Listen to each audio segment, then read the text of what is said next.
It was a warm summer evening when Mia found the kitten. The tiny, gray-furred creature was curled up in a damp cardboard box outside an old convenience store. Its green eyes glowed in the dim streetlights, and when Mia reached out, it let out a soft, pitiful meow. Mia was 12, an only child, and had always wanted a pet. Her parents, however, had firm rules: no pets. Too much responsibility. But something about this kitten felt special, like it needed her just as much as she needed it. Without much thought, she scooped it up and held it close to her chest.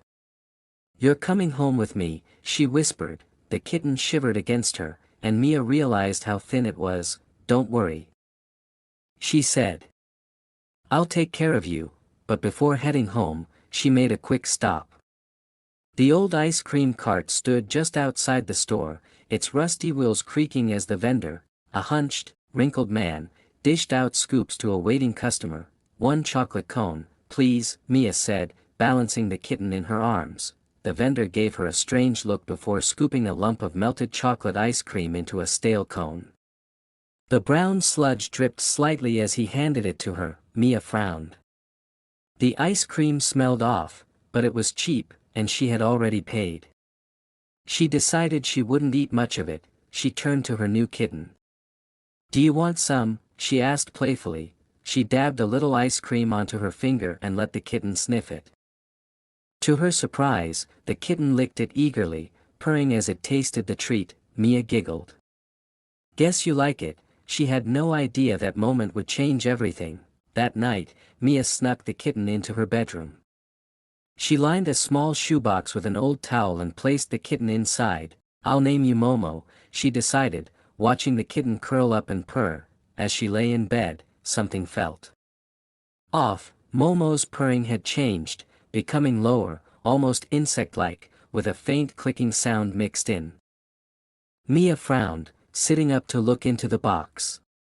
The kitten twitched in its sleep, its tiny body jerking unnaturally. Its belly looked swollen. Mia assumed it was just full from eating and fell asleep. By morning, everything would be different. The next morning, Mia woke up to a horrible sound. A wet, gurgling noise came from the shoebox. She sat up fast. Momo, the kitten, lay stiffly on its side, its fur damp with sweat. It was breathing rapidly, its tiny chest rising and falling in unnatural bursts. Mia's heart pounded. She reached out, but the second her fingers touched Momo's fur, a hard, unnatural twitch rippled through the kitten's body. Mia yanked her hand back. What was that? Momo's eyes fluttered open. But something was wrong. Its pupils had become narrow, slitted, almost reptilian. Its mouth opened slightly, revealing tiny, sharp mandibles where its teeth had been. Mia gasped. "Mom, Mom! Something's wrong with Momo." She bolted from her room, calling for her mother, but when she returned, Momo was sitting upright, perfectly still, its green eyes stared blankly. The strange features were gone. Had she imagined it? Her mother peeked in and sighed. "Mia, you scared me." "The kitten looks fine." Mia hesitated. Momo did look normal again. Maybe she was overreacting. "Sorry," she mumbled, but she couldn't shake the feeling that something was terribly wrong. Over the next few days, Momo changed. At first, it was small things. It refused regular cat food, only licking strange things, metal surfaces, the edges of books, even Mia's fingernails. Its fur seemed to darken, growing slightly rough and bristly. But then, one night, Mia heard something horrific. A wet, tearing noise came from the shoebox. She turned on the lamp, and screamed. Momo was shedding, but it wasn't normal shedding. Its fur peeled away in patches, revealing something hard and glossy beneath, something chitinous. Momo's tiny kitten ears dissolved, replaced by thin, segmented antennae. Its soft pink paws stiffened, the skin splitting open as long, jagged limbs extended outward, like an insect's legs unfolding. Mia clamped a hand over her mouth. The kitten was not a kitten anymore, it was molting, transforming into something unnatural. And then it turned to her, its mandibles clicked, And it smiled. By the next morning, Momo was gone, the shoebox was torn apart, bits of gray kitten fur scattered across the floor. Mia searched frantically, heart pounding, and then she saw it, a trail of black sludge leading toward her closet. Something moved in the shadows. Slowly, Mia reached for the closet door and pulled it open. A hiss echoed from within. Momo was hanging upside down. Its body now long and sleek, its fur completely replaced by a hard, shiny exoskeleton. Its eyes gleamed, its mandibles twitched, and its belly, it pulsated, shifting like something alive was writhing inside. Mia backed away. Momo, the creature twitched, and then launched forward with unnatural speed. Mia screamed, barely dodging as it darted across the ceiling, scuttling toward the window. With one final glance at her, it disappeared into the night. Momo was no longer a kitten. It was something else, and it was hungry. Over the next few days, reports surfaced of strange, mutilated animals appearing around town. Birds with missing heads. Dogs with hollowed-out stomachs. Mia knew Momo was feeding, and the worst part, she had a strange, sick feeling that Momo wasn't done changing yet. One night, Mia woke up to a familiar clicking noise. She turned her head slowly, and there, perched on the ceiling above her bed, was Momo, but it was bigger now. Its body had grown long and spindly, its chitin glistening in the moonlight, and as it turned its head, its mandibles opened wide. Mia realized the horrifying truth. Momo wasn't just an insect anymore, it was something far worse, and it was spawning. In the darkness behind it, dozens of tiny, writhing larvae dropped onto her bed. Momo had come back home, and it had brought its children. Mia barely had time to react before the larvae landed on her blanket. They squirmed, tiny pale white things with slick, wet bodies. Some were as small as grains of rice, while others were already growing, fleshy, wriggling forms stretching out thin, spindly legs. A wave of nausea rolled through her. She flung herself off the bed, scrambling backward until she hit the wall. The larvae twitched. One of them, no larger than a caterpillar, curled its tiny mandibles and hissed. Above her, Momo's long, insectoid body twitched. Its green eyes gleamed with something unnatural, and then, it dropped from the ceiling. Mia barely had time to scream before it landed on her bed, crushing the larvae beneath its jagged legs. The weight of it sent a shudder through the mattress, its exoskeleton scraping against her sheets. Mia ran. She bolted out of the room, slamming the door behind her. A horrible skittering sound echoed from within. The things inside, Momo and its spawn, were growing, and soon, they would spread. Mia tried to tell her parents, but when her mother walked into her room the next morning, there was nothing there. No larvae. No exoskeleton.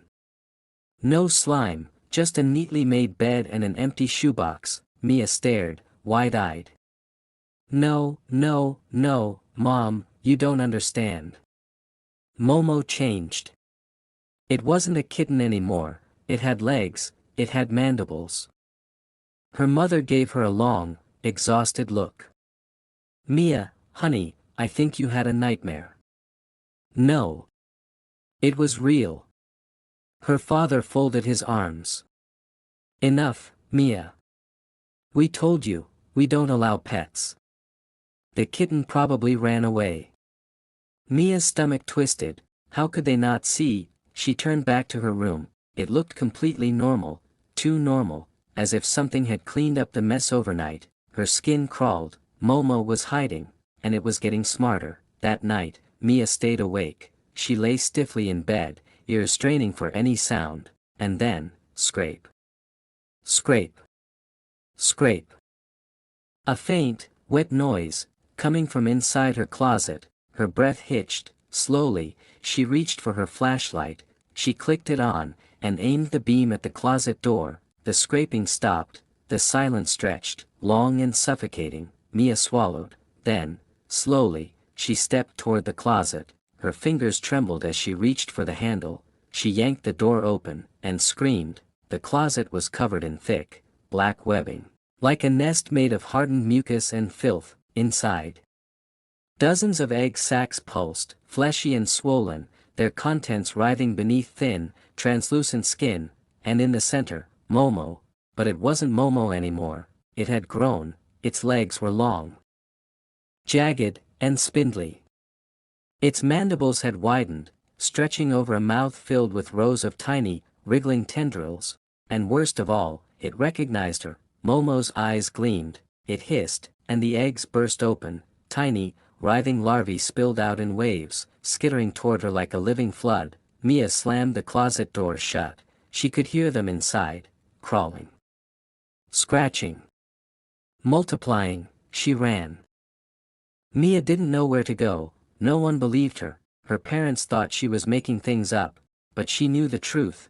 Momo wasn't just some infected kitten, it was something else, something that had come from the ice cream. Her breath hitched, the dirty ice cream. Mia bolted down the street, running as fast as she could. She had to find the ice cream vendor, she had to know what he gave her.